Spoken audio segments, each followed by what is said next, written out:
রণে বনে জলে জঙ্গলে যখনই যেখানে বিপদে পড়িবে বাবা লোকনাথকে স্মরণ করিও, তিনিই সকলকে রক্ষা করিবেন। আজকে আমরা বাবা লোকনাথের কিছু কথা আস্বাদন করব। তিনি ছিলেন ব্রহ্মচারী সিদ্ধ পুরুষ। তাহার জন্ম 1730 সালের 31শে আগস্ট উত্তর 24 পরগনা জেলার কচুয়া গ্রামে, বর্তমানে যা কচুয়া ধাম নামে পরিচিত।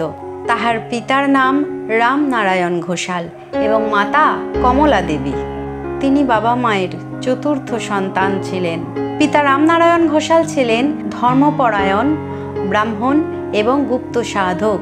পিতৃকুল তথা সমাজের মঙ্গলের জন্য পিতা রামনারায়ণ ঘোষালের ইচ্ছা ছিল তাহার এক পুত্রকে তিনি ব্রহ্মচারী করবেন, কিন্তু মাতৃছায়ায় আচ্ছন্ন মা তার পুত্রদের ব্রহ্মচারী হওয়ার জন্য সম্মতি দিচ্ছিলেন না। শেষে চতুর্থ সন্তান বাবা লোকনাথের জন্মের সময় কমলা দেবী নবজাতকের দিব্যরূপ দর্শন করে নিজেই ব্রহ্মচারী হওয়ার অনুমতি দিয়েছিলেন। শৈশবকাল থেকেই শিশু লোকনাথের মধ্যে ছিল অসাধারণ দিব্যগুণ। তিনি এমন অনেক অসাধ্য সাধন করেছিলেন এবং এই কারণে গ্রামবাসীগণ লোকনাথকে মান্যতা দিতেন। এরপর পিতা রামনারায়ণ আচার্য ভগবান গাঙ্গুলির হাতে উপনয়নের পর তুলে দেন বালক লোকনাথকে, যাতে আধ্যাত্মিক জীবনের শিক্ষা লাভ করে গুরুর কৃপায় সাধনার পথে অগ্রসর হতে পারেন। ভগবান গাঙ্গুলি হলেন বাবা লোকনাথের গুরুদেব। আচার্য ভগবান গাঙ্গুলি ছিলেন পরম নিষ্ঠাবান এবং সর্বশাস্ত্রে সুপণ্ডিত গৃহী সন্ন্যাসী। বাল্যকালের সখা বেণীমাধব এবং লোকনাথ দুজনে একসাথেই ভগবান গাঙ্গুলির নিকট হইতে দীক্ষা গ্রহণ করে সন্ন্যাসের পথে অগ্রসর হয়েছিলেন গুরুর হাত ধরেই। উপনয়নের ঠিক পর মুহূর্তেই গুরুর সহিত লোকনাথ এবং বেণীমাধব গৃহ ত্যাগ করে সন্ন্যাসের পথে অগ্রসর হন। সাধন ভজনের জন্য তাহারা আসেন কালীঘাট শক্তিপীঠে। 51 পীঠের অন্যতম পীঠ হল এই কালীঘাট। তৎকালীন সময়ে সেই অঞ্চল ছিল জঙ্গলময়। এরপর আরও কঠোর সাধন ভজনের জন্য কালীঘাট ত্যাগ করে তাহারা এক নির্জন স্থানে এসে উপস্থিত হন। নির্জন স্থানে এসে শিষ্যদ্বয় কঠোর সংযম পালন করেন এবং দীর্ঘ 30 থেকে 40 বছর নক্তব্রত অর্থাৎ দিনে অনাহারী থেকে রাত্রে আহার গ্রহণ করেন। এরপর একান্তরা ব্রত অর্থাৎ একদিনের উপবাসের পর আহার, তারপর ত্রিরাত্রি পঞ্চহ নবরাত্রিও পালন করেন। আচার্য গাঙ্গুলি তাদের ধ্যান যোগ শিক্ষা দেন। এরপর সিদ্ধ লাভের জন্য তারা হিমালয়ের বরফাবৃত এক নির্জন স্থানে উপস্থিত হলেন।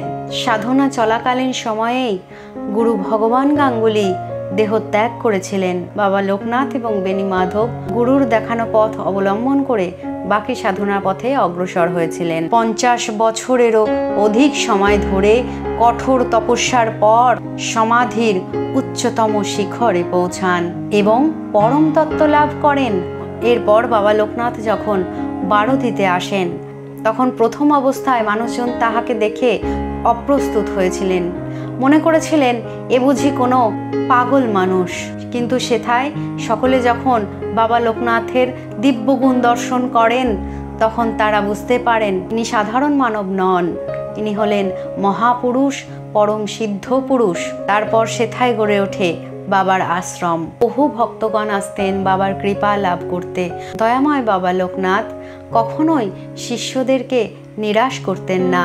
সকল সময় মানব কল্যাণে, জগতের কল্যাণে তিনি তাহার জীবন উৎসর্গ করেছিলেন। একটি লীলা অনুযায়ী একদা গ্রামের কিছু মানুষ বাবাকে তাহাদের গৃহে আমন্ত্রণ জানিয়েছিলেন। বাবা লোকনাথও কথা দিয়েছিলেন ঠিক সময় হলে তিনি তাহাদের গৃহে যাবেন, কিন্তু বাবা সেথায় এক কুকুরের ছদ্মবেশে গিয়েছিলেন।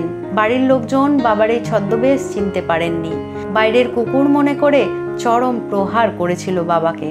পরদিন যখন সেই সকল মানুষজন বাবার আশ্রমে এসে বললেন, গতকাল আপনার জন্য এত বড় উৎসবের আয়োজন করলাম আর আপনিই এলেন না, তখন বাবা লোকনাথ বললেন যে আমি সেথায় গিয়েছিলাম, তোমরা তো আমাকে প্রহার করে সেখান থেকে তাড়িয়ে দিয়েছ। বাবা যখন পেছন ঘুরে তাহার পিঠ সকলকে দেখালেন, সকলে আশ্চর্য হয়ে গেলেন এবং নিজেদের ভুল বুঝতে পারলেন।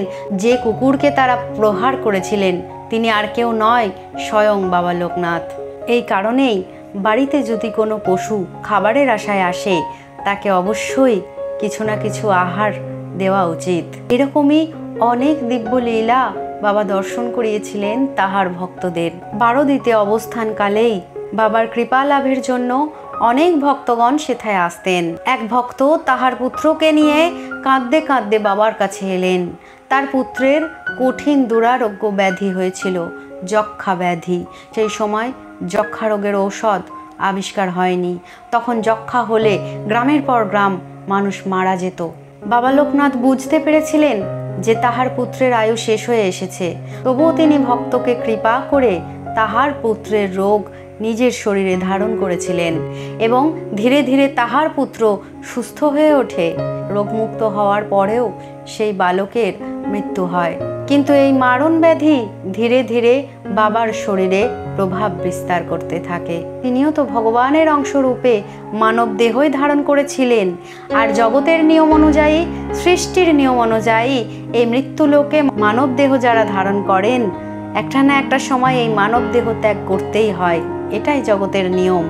এবং বাবা যখন বুঝতে পারলেন যে তাহার এই পার্থিব শরীর ত্যাগের সময় হয়ে এসেছে, তখন তিনি ভক্তদেরকে সে কথা জানিয়ে দিলেন যে 19শে জ্যৈষ্ঠ 1257 বঙ্গাব্দে ইংরাজির 1 জুন 1890 সালে বাবা দেহ ত্যাগ করবেন।